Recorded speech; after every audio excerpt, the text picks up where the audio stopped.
Fala pessoal, tudo bem? Conjuntura Safra do mês de fevereiro já está no ar. Ao meu lado está Joaquim Levi, diretor de Estratégia Econômica e de Relações com o Mercado do Banco Safra. Levi, mais uma vez, seja muito bem-vindo. Muito obrigado. Bom a gente poder estar conversando sobre tantas coisas que estão acontecendo ao redor do mundo e aqui no Brasil. Muita coisa. Vamos começar então pelo cenário internacional, como já é tradição aqui no nosso programa. Vamos começar falando da China? Vamos, a China abriu a economia para mobilidade, etc. Por enquanto, as notícias são relativamente tranquilizadoras, né? Óbvio, aumentou um pouquinho o número de óbitos e tal, mas parece que mais ou menos sob controle, pelo menos segundo as informações que estão aí disponíveis. Ao mesmo tempo, tem se criado exatamente aquela expectativa que a gente discutiu há um par de meses atrás. A abertura da economia faria criar toda uma movimentação com a possibilidade de as pessoas gastarem, inclusive, aquelas economias adicionais que elas fizeram durante a pandemia. No caso, também tem uma outra coisa que é interessante, que pode afetar preços de ativos, é o fato de que há muita liquidez. As pessoas, até porque pararam de comprar apartamentos e imóveis na intensidade que estavam antes, até por um pouco de sinalização de governo, significa que a poupança delas habituais, que normalmente iria para dar entrada, para pagar a prestação de imóveis, esse dinheiro tem sido posto mais de lado. Então, os certificados de depósitos, as contas das pessoas estão aumentando muito. Você está falando de $1 trilhão, tá certo? Não é evidente que as pessoas vão gastar tudo isso, até porque não há tantas oportunidades de gastar, mesmo com a abertura da economia. Mas elas podem redirecionar para outros ativos. E, por exemplo, como hipótese apenas, se a Bolsa começar a reagir bem, porque a economia voltou, porque há mais gás, etc., isso pode levar também a uma indução de um redirecionamento desses recursos para a Bolsa, que faria a Bolsa subir ainda mais, né, naquele típico cíclico. Então, o que a gente vê da China é uma recuperação, não espetacular, mas eu acho que relativamente sólida, e mais uma recuperação também que não deve botar pressões excessivas nos mercados principais commodities, a começar pelo petróleo. A gente tem olhado bastante, estudado, e mesmo com uma volta da China, digamos que a China cresça 5%, a China crescer 5% não deve, prima facie, botar uma pressão excessiva no mercado de petróleo, que está com um pouquinho mais de espaço. Até porque agora, com um pouco mais vamos dizer assim, distância, você verifica que certas reduções do consumo de petróleo, de gasolina, por exemplo, nas economias avançadas, elas persistem. Nos Estados Unidos, houve uma queda substancial do consumo de gasolina durante a Covid, mas depois, com a abertura da economia, talvez por maior uso do home office, também por causa de todo o processo lá de exigência de maior eficiência nos motores e a própria eletrificação da frota, o consumo de gasolina está muito longe, por volta mais de 5% abaixo do que era antes da pandemia, e não está crescendo. Então, a volta da China, assim como o eventual corte, além desses 500 mil barris da Rússia, não apontam para grandes pressões no mercado de petróleo, que, aliás, se você olhar as curvas futuras, são preços de queda. Isso é uma boa notícia para a economia mundial. E na Europa como um todo, Levi, como que você tem avaliado ali a performance da economia? Olha, surpreendentemente boa, surpreendentemente mesmo. Por quê? Porque você teve um choque de energia, um choque de preços muito grande, e ainda assim a economia está indo bem, tem mostrado bastante resiliência. Em alguns casos, você pode dizer, olha, no curto prazo eles aguentam, mas você vai ver transformações mais profundas. Por exemplo, a indústria química alemã depende muito de energia, depende muito de insumos de combustíveis fósseis, né? Muito bem, ela provavelmente as margens, os preços relativos que ela tinha antes com o gás barato, ela não vai ter nunca mais. Então, ela vai ter que se adaptar. Esse é um processo que você vai ver uma evolução um pouco ao longo do tempo. Mas no curto prazo, está indo bastante bem. O emprego continua muito alto, em parte por ajuda do governo, mas em parte também porque o setor de serviços continua indo bem e, portanto, inclusive cria um espaço para, por exemplo, o Banco Central Europeu apertar um pouco mais a taxa de juros, continuar apertando a taxa de juros. E essa expectativa tem se traduzido na relativa força do euro, que recuperou suas perdas, que foram bastante grandes no meado do ano passado, né? Ele chegou a bater 95 centavos de dólares por euro, agora voltamos aos 105, tá certo? E na medida em que a política monetária americana estiver indicando que chegou ao topo do ciclo e a europeia continuar a subir com um certo apoio do fiscal lá e não havendo, evidentemente, uma piora muito substancial da situação militar, nós acreditamos que os preços ativos europeus vão continuar podendo se sustentar.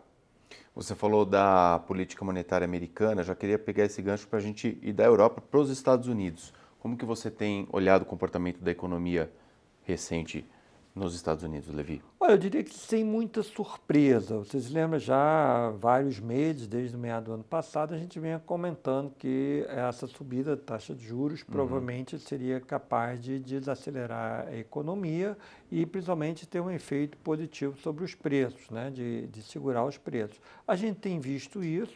Houve uma certa desaceleração da economia. Agora, como a gente apontava lá atrás também, houve um grande acúmulo de poupança nas famílias americanas e, obviamente, os meses de recuperação da Covid-21, começo de 22, até a política monetária apertar um pouco mais, levaram a economia ao pleno emprego, talvez até além do pleno emprego.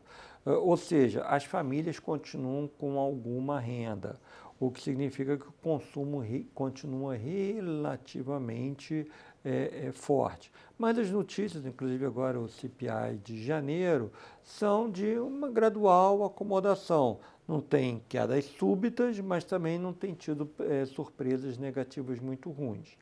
Claro que o desafio maior, que a gente também vem conversando há bastante tempo, de que vai ser a solução para o mercado de trabalho, ainda tem, digamos assim, sinalizações incipientes. O lado bom, eu acho que isso tem dado um otimismo sobre o desempenho econômico americano, é que essa diferença entre a demanda de trabalho e a oferta de trabalho está começando a se adaptar através de um aumento da produtividade de trabalho. Quer dizer, as empresas elas estão captando que não vai haver um grande aumento da oferta de trabalho no curto prazo, nos próximos 2 anos, e, portanto, elas têm que repensar a maneira que elas trabalham. E a gente tem algumas indicações, tá certo? Por exemplo, pessoas que vão a feiras, etc. Você vê as palestras das companhias, de que elas já estão se engajando nessa transformação. É assim, olha, eu tenho que olhar meu bottom line, como é que eu preservo minha lucratividade no momento que não posso ter tantos trabalhadores. Às vezes é você fechar lojas, às vezes é mudar a maneira, automatizar mais alguns processos, etc. Então a gente deve ver esse aumento da intensidade de capital nos processos das companhias, que é compatível com o aumento da produtividade do trabalho, o que também é compatível de se acomodar um salário um pouquinho mais alto. Isso significa que talvez a inflação não caia tão rápido, mas você está num processo de acomodação. E provavelmente, se você não tiver nenhum tropeção, nenhuma coisa que descarrile, você consiga realmente ir trazendo gradualmente a inflação para onde se quer, 2 e pouquinho, talvez num período um pouquinho mais longo, mas até mesmo sem a necessidade de uma recessão. Esse quadro é bastante favorável ao Brasil, porque ele é um quadro em que você mantém o preço das commodities sem grandes excessos, mas também sem grandes quedas, ao mesmo tempo em que, se o Fed está confortável de que, pela reação, pela adaptação das empresas, talvez você realmente esteja digerindo aquele choque inflacionário, tá certo? E o aumento de salário não seja um aumento tão preocupante, porque está associado a aumento de produtividade, isso significa que a política monetária pode se estabilizar, o que também, obviamente, reduz a pressão sobre as outras moedas. Aliás, eu comentei há pouco do euro, a gente vê também no caso do Japão, que desde que houve essa sinalização de que o ciclo estava começando a se aproximar do final, em ambas as economias houve uma apreciação da moeda muito significativa. O Japão também passou de 140, 140 e poucos ienes por dólar para 132. Tá certo? Sem que ainda o Banco Central tenha feito muita coisa, tenha, no máximo, sinalizado de que ele está pensando em afrouxar o controle das taxas longas e que a sucessão do atual presidente do Banco Central japonês vai se dar com alguém que vai estar relativamente comprometido a garantir uma saída gradual, suave, do regime que eles têm estado nos últimos anos de taxas de juros muito baixas de maneira persistente. Então, este é um cenário internacional bastante favorável ao Brasil. Os Estados Unidos com um processo inflacionário sob controle, relativo controle, com a perspectiva de que as taxas de juros não continuem a subir muito, tá certo? E, ao mesmo tempo, sem ser um quadro de grande recessão que poderia pôr um risco para os preços das nossas commodities. Agora, a grande questão é como é que a gente aproveita esse cenário para conseguir superar os nossos próprios desafios. E já aproveitando, vamos falar de Brasil então, Levi. A gente tem visto muito no noticiário a questão dos juros, né? A questão do presidente Lula, nessa sugestão de os juros ter que ser mais baixo. Como que você tem visto o desempenho econômico de uma maneira geral? Claro, você vai pensar o que você tem achado de importante, mas queria que você também falasse um pouquinho sobre essa questão dos juros, como que você tem visto. Olha, eu acho que a gente tem que considerar o seguinte, algumas coisas. Primeiro é o seguinte, a situação fiscal não está 100% resolvida, mas como o próprio Banco Central sinalizou, na verdade o governo tem se mexido e a perspectiva, por exemplo, do superávit primário dada pelo governo é até mais positiva do que se poderia imaginar olhando a lei orçamentária que foi votada no final do ano passado. O Banco Central notou na sua última ata, fez questão de sublinhar, de que no mercado a expectativa era de que tivesse um déficit de 1%. Um déficit de 1% não vai fazer o barco virar, tá certo? Continuam outros desafios de como que desse déficit vai transformar isso no superávit em 1, 2 anos, tá certo? Mas é uma situação fiscal sob controle de solvência e, portanto, sobre o preço dos ativos, assim como uma situação fiscal também que não caracteriza um mega impulso que pudesse criar tensões muito grandes na economia de demanda. Aí tem que ter cuidado para esse quadro que foi desenhado pelo ministro da Fazenda em janeiro, eu acho que a gente já teve oportunidade de comentar no nosso último encontro, ele não acabar enfraquecido por uma série de outras ideias, uma série de outras iniciativas, novos gastos, tem a própria discussão do salário mínimo, tem que estar atento, porque o ministro tinha desenhado no começo do ano, talvez nem todo mundo tenha prestado tanta atenção, um cenário fiscal muito bom, assim, dentro do que a gente tinha, eu acho que construtivo. Muito bem, então essa é uma questão a se notar. O fiscal tem algumas coisas, eu acho que até o Carnaval se vai descobrir pelo decreto de programação orçamentária e financeira se essa projeção que o ministro tinha dado, se esse desenho que ele tinha dado vai realmente se realizar, tá certo? Então esse é um aspecto. O outro aspecto, nas últimas semanas, houve uma certa reavaliação da perspectiva de crédito das empresas, por conta de uns tantos eventos que podem levar a uma reprecificação do crédito e a questão da própria disponibilidade de crédito corporativo. Nas famílias, A taxa de juros cada vez tem pesado mais no comprometimento da renda das famílias, tá certo? Ao mesmo tempo que não há muito espaço para se continuar aumentando o endividamento dessas famílias. Então, na medida em que há um comprometimento maior, esse comprometimento vai acabar saindo da renda disponível, o que leva a uma certa apreensão em relação à inadimplência das famílias. Então, o crédito das famílias está bastante limitado. Isso pode impactar o consumo. Hoje, a gente tem uma perspectiva de consumo crescendo em 2023 da ordem de 1,2%. Se o crédito se mostrar mais difícil e com uma questão de taxa de juros, pode ser que você tenha menos espaço para esse crescimento do consumo. E aí vai afetar uma opção de outras coisas. Finalmente, na área de investimento, tem havido também uma evolução dos recursos disponíveis para a construção civil, que está se acelerando vamos dizer assim, essa menor margem de disponibilidade de recursos. Tem saído bastante dinheiro da cadeia de poupança.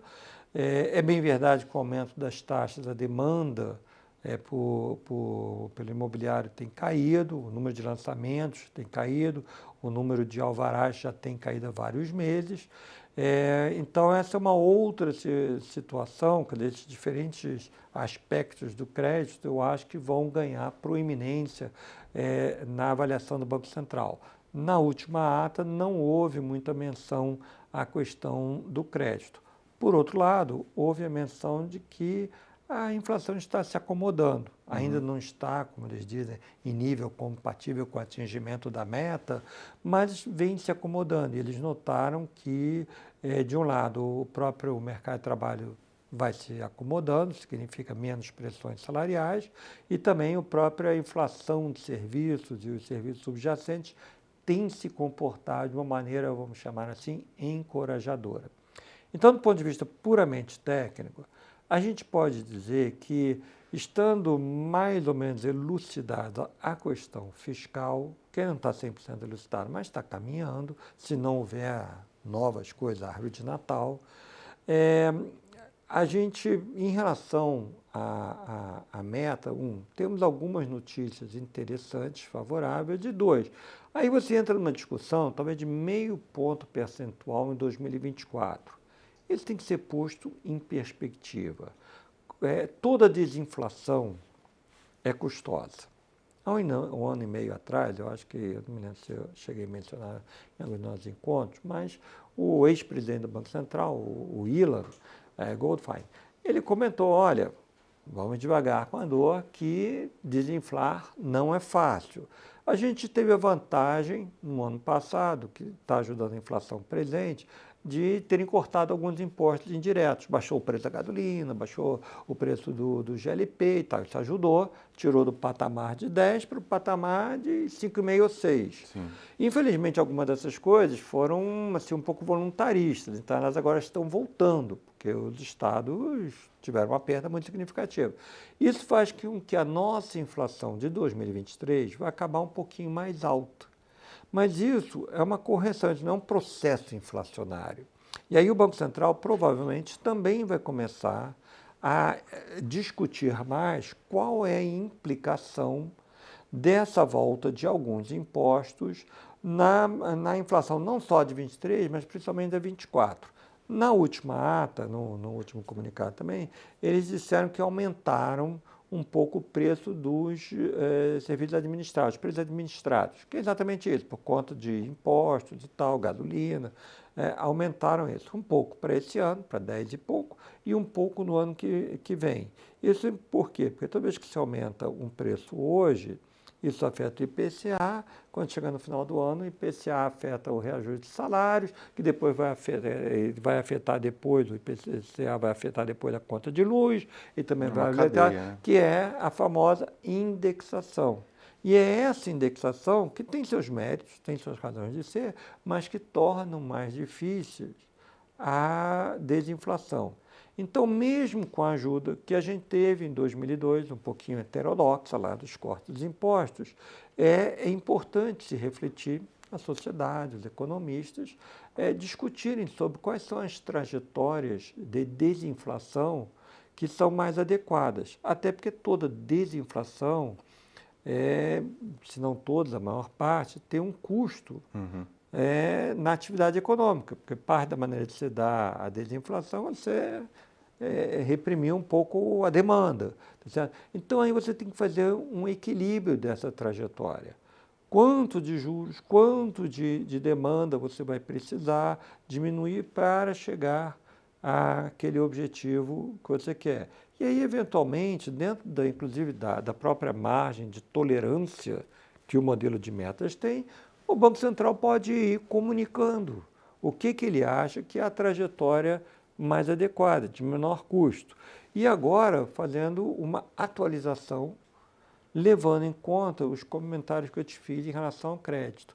Dado o provável efeito dessas inovações no crédito, essas coisas que têm acontecido mais recentemente no crédito, o que significa na atividade econômica, o que significa, digamos, imagina que a construção civil desacelera. Isso vai diminuir o salário do pedreiro, que vai diminuir a capacidade de compra dele, a pressão que ele vai botar lá no macarrão, no feijão. Bom, considerando isso, qual é os juros que me permitem chegar no objetivo, especificando qual é esse objetivo, é 3, 3,5, isso está dentro da capacidade dele indicar, não precisa mudar a meta, não precisa ser menino, não precisa nada para fazer isso, tá? Mesmo para o horizonte 24, tá? Então, acho que esse diálogo, o presidente Roberto Campos, talvez você tenha visto, foi a televisão, né? Deu uma longa entrevista com alguns excelentes repórteres do Estadão, de vários lugares, tá certo? E ele ali foi muito claro, ele disse, olha, é saudável ter um diálogo, de certo modo, até reconhecendo que, vamos dizer assim, aquela provocação que talvez o presidente tenha trazido, tenha, não sei exatamente oportuna, mas que pode ser elaborada, e a sociedade toda pode se engajar à luz das informações que vão chegando, à luz, obviamente, dos objetivos de médio prazo, tá certo? Qual é a melhor trajetória para a inflação e qual é a melhor trajetória para os juros, absorvendo o custo e os benefícios de você fazer esse processo desinflacionário, considerando também a rigidez que o Brasil tem por conta da indexação. Protege o aposentado, protege o consumidor, protege o cara que tem um apartamento, que está alugando, né, que é o apartamento, o senhorio, protege a companhia de luz, tá, mas tudo bem, todas essas proteções têm um pouquinho de custo, significa que quando você tem que trazer a inflação para baixo, não é tão fácil. Então, assim, é uma coisa que pode ser discutida tecnicamente, eu espero que eu não tenha exagerado na tecnicidade do que eu estou explicando, mas é uma discussão da sociedade como um todo, é uma escolha da sociedade respeitando a missão e o mandato que o próprio Banco Central tem. E com ali o rabinho do olho, vendo se o fiscal está compatível tanto em termos de confiança, de prêmio de risco geral, quanto em termos de demanda, de estímulo à demanda, para a gente ter esse quadro que nos leve a realmente uma convergência tranquila disso. Acho que é totalmente alcançável. Acho que quanto mais rápido a gente conseguir ter essa conversa, melhor, exatamente para aproveitar aquelas coisas boas, além de outras novidades que a gente também já conversou. Por exemplo, todo lugar que eu vou hoje em dia tem um enorme interesse pelas opções de investimento no mundo verde. Hoje estava ouvindo ali a ministra Marina, né, falando que a sinalização que os Estados Unidos dão ao entrar no fundo da Amazônia, ela repercute muito no mundo das empresas. Então, se for mais dinheiro, isso não é nem um tanto mais relevante. Mas é raro os Estados Unidos, inclusive, entrarem numa organização que é multilateral. Ele, em geral, gosta de até fazer um processo. Então, assim, ele validar este trabalho multilateral, no qual o Brasil dá sempre a última palavra. isso tem uma sinalização para as empresas muito grande. Se a gente tiver com a nossa equaçãozinha macroeconômica mais ou menos resolvida, isso abre grandes oportunidades de você ter uma flexibilização dos limites da economia, você aumentar o teu PIB potencial e, portanto, poder crescer sem mais inflação. Perfeito, Levi. Mais uma aula. Obrigado, viu, Levi? Obrigado pela presença. A gente se vê no mês que vem. Muito obrigado. Espero que tenha boas notícias até lá. Com certeza.